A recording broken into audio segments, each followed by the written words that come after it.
Shalom saudara, semakin saya merenungkan Yohanes pasal 6, semakin saya menyadari satu hal. Kekristenan sejati benar-benar berpusat kepada Kristus. Yesus berkata dalam Injil Yohanes 6 ayat 37, "Semua yang diberikan Bapa kepadaku akan datang kepadaku, dan barang siapa datang kepadaku, ia tidak akan kubuang." Lalu di ayat 44, Yesus berkata, "Tidak ada seorang pun yang dapat datang kepadaku kalau Bapa tidak menarik dia, dan aku akan membangkitkan dia pada akhir zaman." Betapa sering, tanpa sadar, kekristenan digeser menjadi berpusat pada manusia. Fokusnya berubah menjadi apa yang harus saya lakukan, apa yang harus saya buktikan, apa yang harus saya persembahkan supaya Tuhan menerima saya.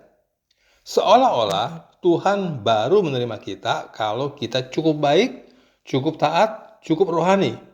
Tetapi Tuhan kita tidak seperti itu. Tuhan bukan seperti gambaran dewa-dewa dalam pikiran manusia yang harus diberi sesuatu supaya memberkati. Perhatikan perkataan Yesus ini. "Semua yang diberikan Bapa kepadaku." Dengar ini baik-baik. Bapa tidak mungkin menyerahkan jiwa-jiwa kepada Yesus untuk kemudian diabaikan. Karena Yesus sendiri berkata, "Barang siapa datang kepadaku, ia tidak akan kubuang." Apa artinya? Ada penerimaan, ada pemeliharaan, ada jaminan kasih. Kalau hari ini saudara dan saya menjadi orang percaya, itu bukan karena kita begitu pintar mencari Tuhan. Yesus berkata, "Tidak ada seorang pun yang dapat datang kepadaku kalau Bapa tidak menarik dia." Artinya, bahkan kedatangan kita kepada Kristus pun adalah karya anugerah Allah.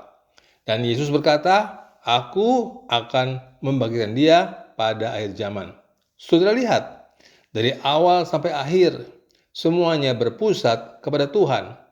Bukan manusia yang memulai, bukan manusia yang menjaga dirinya tetap layak, bukan manusia yang mengamankan keselamatannya, tetapi Tuhan. Dan semakin lama kita memahami ini, semakin kita menyadari bahwa semua yang Tuhan lakukan didasari oleh kasih-Nya. Lalu dari situlah lahir kasih kita kepada Dia.